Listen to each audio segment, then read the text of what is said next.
Assalamualaikum warahmatullahi wabarakatuh. Bagaimana kabar teman-teman milenial? Teman-teman yang ingin menjadi seorang marketing handal, menjadi marketing jago jualan, atau teman-teman yang ingin mendapatkan wawasan tentang bagaimana cara kita untuk bisa meningkatkan rate atau rasio dari closingan ya. Jadi sedikit siang ini saya Abdul Ghafur Toha dari Aba Properti Syariah ingin sedikit sharing-sharing kepada teman-teman tentang bagaimana langkah-langkah untuk melakukan cara komunikasi yang baik, cara komunikasi atau langkah-langkah follow up kepada calon pembeli sehingga rasio atau tingkat teman-teman closingan untuk bisa melakukan follow up dengan pembeli itu meningkat ya teman-teman ya, bisa lebih gampang untuk bisa closing jualan properti. Baiklah, itu ada 11 langkah yang kita lakukan sehingga kita bisa closing unit. Tapi teman-teman, sebelum saya mulai penjelasannya, saya minta tolong teman-teman untuk bantu channel kami untuk berkembang dengan follow akun kami di Instagram, di Facebook, di YouTube, dan di TikTok dengan memfollow akun Aba Properti. Ingat teman-teman ya, follow akun Aba Properti untuk membantu channel kami berkembang. Sebelum saya mulai penjelasannya, yang pertama, lakukan pada saat teman-teman setelah pasang iklan, ingat yang langkah paling pertama, inilah langkah paling krusial, tanyakan nama pembeli. Jadi pembeli itu sangat senang jika kita menanyakan namanya.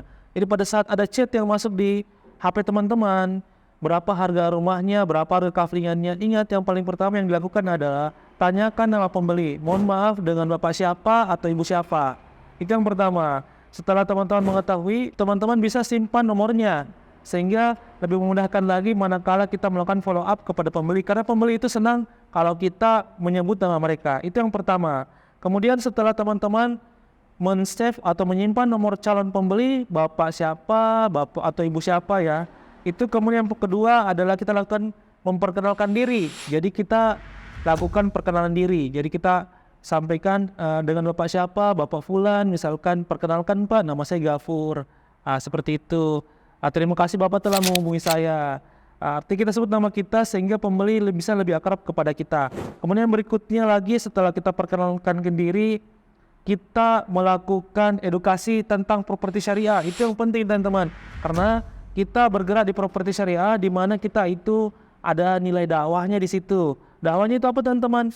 Kita mendakwahkan tentang bagaimana kita pembeli kita itu mendapatkan aset properti tanpa cicilan riba. Artinya cicilannya harus cicilan syariah. Kaidah syariah di mana itu akadnya adalah akad tanpa riba, tanpa denda, tanpa sita, dan tanpa penalti teman-teman. Seperti itu. Kemudian berikutnya lagi, jika memang kita menjual rumah teman-teman, kita edukasi pembeli, rumahnya seperti apa, tipe berapa.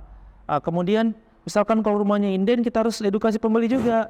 Rumahnya inden Pak, seperti ini, keunggulannya rumah inden dibandingkan rumah Syafuni.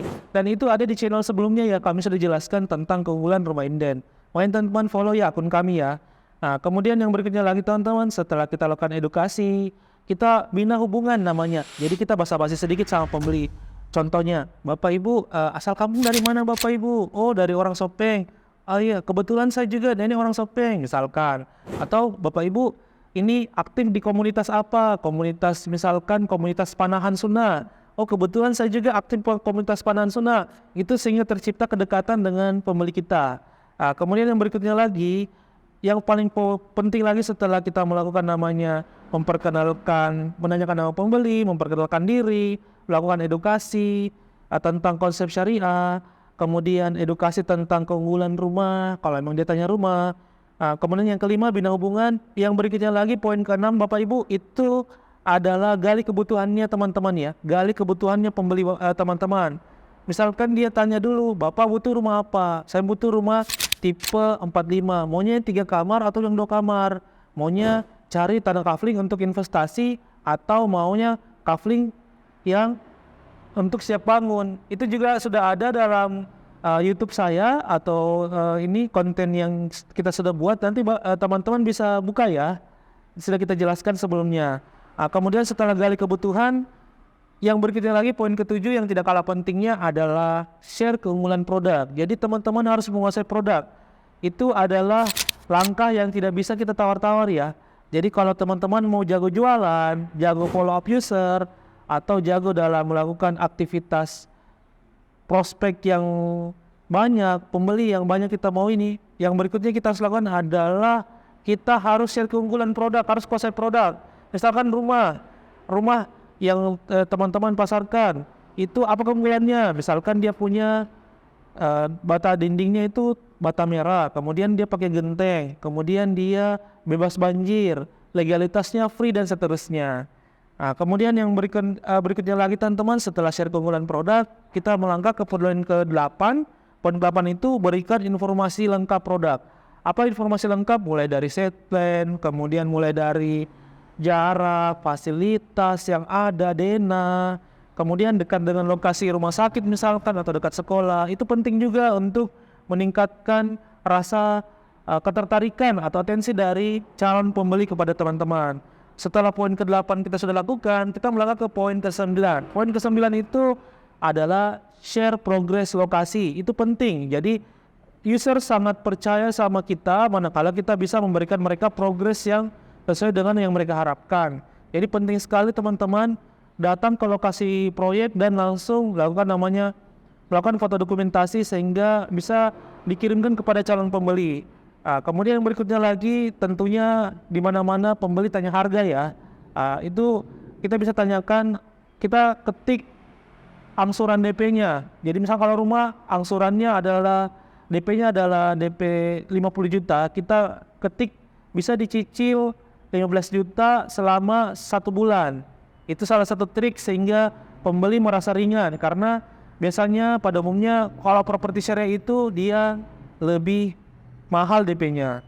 Kemudian yang terakhir teman-teman, setelah teman-teman lakukan 10 langkah yang ada yang saya sudah jelaskan, teman-teman bisa mengetik harga atau share price list. Ini yang terakhir kita share. Kenapa? Karena price list itu dia adalah hal yang sensitif. Jadi kita lakukan dulu proses edukasi, bina hubungan, tanya nama pembeli sehingga pembeli percaya sama kita, dekat sama kita. Baru setelah itu kita lakukan kita share harganya. Demikian mungkin pemaparan saya siang ini. Mohon maaf jika ada salah kata. Mungkin kita akan berjumpa lagi di channel berikutnya. Demikian channel edukasi hari ini. Assalamualaikum warahmatullahi wabarakatuh. Salam properti syariah.